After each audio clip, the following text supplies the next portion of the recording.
ನಿಂತ ನೆಲವೇ ನಡುಗುತ್ತಿದೆ, ದೈತ್ಯ ಗುಡ್ಡವೇ ಜಾರುತ್ತಿದೆ. ಎಡೆಬಿಡದೆ ಸುರಿತಾ ಇರುವ ಮಳೆಗೆ ರಾಜ್ಯದ ಅನೇಕ ಜಿಲ್ಲೆಗಳು ತತ್ತರಿಸಿ ಹೋಗಿವೆ. ಅತ್ತ ಉತ್ತರದ ಹಲವು ಜಿಲ್ಲೆಗಳು ನೆರೆ ನರ್ತನದಿಂದ ನಲುಗಿ ಹೋಗಿವೆ. ಒಮ್ಮಿಂದೊಮ್ಮೆ ಹಳ್ಳ ಉಕ್ಕುತ್ತಿದೆ. ಊರ ಬಾಗಿಲಿನ ತನಕ ನದಿ ನೀರು ಬಂದಿದೆ.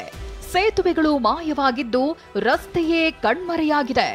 ನದಿಗಳ ಪ್ರತಾಪಕ್ಕೆ ಉತ್ತರ ಕರ್ನಾಟಕದ ಹಲವೆಡೆ ನೆರೆ ಆತಂಕ ಮನೆ ಮಾಡಿದೆ. ಮಳೆ ಅಬ್ಬರದಿಂದ ಕುಂದಾನಗರಿ ತತ್ತರಗೊಂಡಿದೆ. ಅದರಲ್ಲೂ ಬೆಳಗಾವಿ ಹೊರವಲಯದಲ್ಲಿನ ಬಳ್ಳಾರಿ ನಾಲಾ ನೀರಿನಿಂದ 1000 ಹೆಕ್ಟೇರ್ ಪ್ರದೇಶ ಜಲಾವೃತಗೊಂಡಿದೆ. ಹೊರವಲಯದಲ್ಲಿನ ಮನೆಗಳಿಗೆ ಪ್ರವಾಹದ ಭೀತಿ ಶುರುವಾಗಿದೆ. ಖಾನಾಪುರ ಬಳಿಯ ಹಾಲತ್ರಿ ಹಳ್ಳದಲ್ಲಿ ನೀರು ಹೆಚ್ಚಾಗಿದ್ದು ಬ್ರಿಡ್ಜ್ ಮುಳುಗಿದೆ. ಇದರಿಂದ 25ಕ್ಕೂ ಹೆಚ್ಚಿನ ಗ್ರಾಮಗಳ ಸಂಪರ್ಕ ಕಡಿತಗೊಂಡಿದೆ. ಖಾನಾಪುರ ಹೊರವಲಯದಲ್ಲಿರುವಂತಹ ಒಂದು ಹಾಲತ್ರಿ ಹಳ್ಳ ಏನಿದೆ ಅದು ಕೂಡ ಇದೀಗ ಸಾಕಷ್ಟು ಅಪಾಯದ ಮಟ್ಟ ಮೀರಿ ಹರಿತಾ ಇರುವಂತದ್ದು. ಹೆಮ್ಮಡಗಕ್ಕೆ ಸಂಪರ್ಕಿಸುವಂತಹ ಬಹುಮುಖ್ಯವಾದಂತಹ ಸಂಪರ್ಕ ಸೇತುವೆ ಇದು. ಸೇತುವೆಗೆ ತಡೆಗೂಡ ಕೂಡ ಇಲ್ಲ. ಅಂದ್ರೆ ಎಷ್ಟರ ಮಟ್ಟಿಗೆ ಈ ಒಂದು ಸೇತುವೆ ಡೇಂಜರ್ ಆಗಿದೆ ಅನ್ನುವಂಥದ್ದನ್ನು ಕೂಡ ಗಮನಿಸಬಹುದಾಗಿದೆ. ಸ್ವಲ್ಪ ಯಾಮಾರಿದ್ರು ಕೂಡ ಅಥವಾ ಸ್ವಲ್ಪ ಪ್ರಮಾಣದಲ್ಲಿ ನೀರು ಮೇಲೆ ಬಂದಿದ್ದೇ ಆದರೆ ಯಾವ ಕಡೆ ರಸ್ತೆ ಇದೆ ಅನ್ನುವಂಥದ್ದನ್ನು ಕೂಡ ಗೊತ್ತಾಗಲಾರದ ಸ್ಥಿತಿ ಇರುವಂಥದ್ದು. ಖಾನಾಪುರದ ಸಾತ್ನಳ್ಳಿ ಬಳಿ ಮಕ್ಕಳು ಹಳ್ಳ ದಾಟುವಾಗಲೇ ನೀರಿನ ಪ್ರಮಾಣ ಹೆಚ್ಚಾಯಿತು. ಕೂಡಲೇ ಮಕ್ಕಳನ್ನ ಹೊತ್ಕೊಂಡು ಗ್ರಾಮಸ್ಥರು ಓಡಿದ್ರು. ತುಂಗಭದ್ರಾ ನದಿಯೊಡಲು ತುಂಬಿ ತುಳುಕುತ್ತಿದೆ. ದಾವಣಗೆರೆಯ ಹರಿಹರ ಹೊನ್ನಾಳಿಯಲ್ಲಿ ನದಿ ತೀರದ ಕೆಲವರನ್ನ ಸ್ಥಳಾಂತರಿಸಿದ್ದಾರೆ. ನೀರಿನ ಮಟ್ಟ 10 ಮೀಟರ್ಗೆ ಹೆಚ್ಚಿದ್ದು ನದಿಗಿಳಿಯದಂತೆ ಸೂಚನೆ ನೀಡಲಾಗಿದೆ. ಮಳೆಯಬ್ಬರದಿಂದ ನಿಪ್ಪಾಣಿಯಲ್ಲಿ ವೇದಗಂಗಾ ನದಿ ಉಕ್ಕಿ ಹರಿಯುತ್ತಿದೆ. ಇದರಿಂದ ಜತ್ರಾಟ ಭೀವಶಿ ಸೇತುವೆ ಜಲಾವೃತಗೊಂಡಿದೆ. ಎರಡೂ ಬದಿಯಲ್ಲೂ ಬ್ಯಾರಿಕೇಡ್ ಹಾಕಿದ್ದು ಸಂಚಾರ ನಿರ್ಬಂಧಿಸಲಾಗಿದೆ.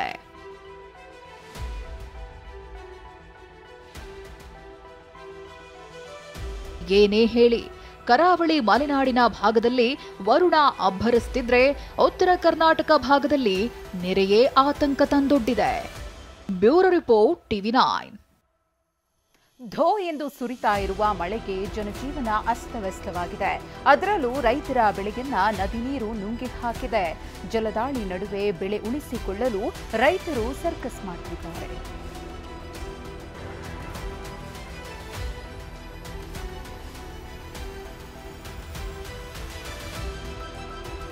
ಮಲಪ್ರಭಾ ನದಿ ಕೂಡ ಅಪಾಯದ ಮಟ್ಟ ಮೀರಿ ಹರಿತಾ ಇರುವಂತದ್ದು.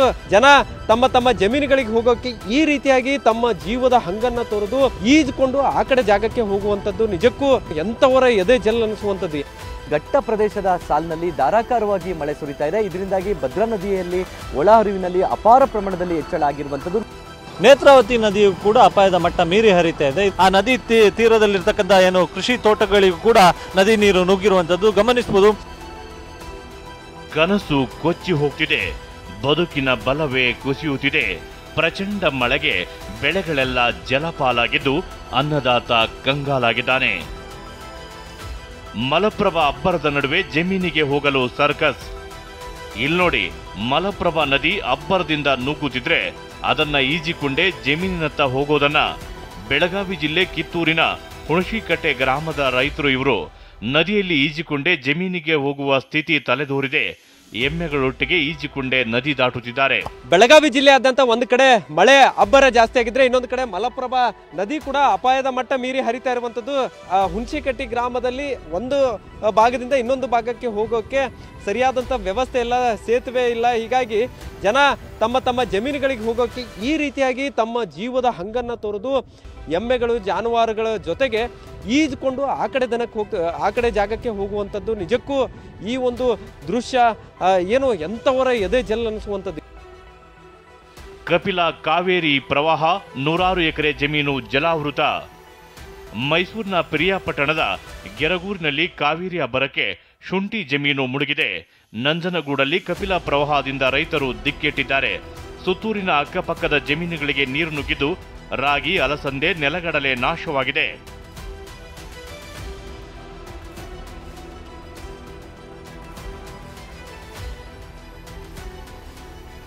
ಚಿಕ್ಕಮಗಳೂರಿನಲ್ಲಿ ನಿರಂತರ ಮಳೆಗೆ ಅಡಕೆ ಬಾಳೆ ಬೆಳೆ ನಾಶವಾಗಿದೆ.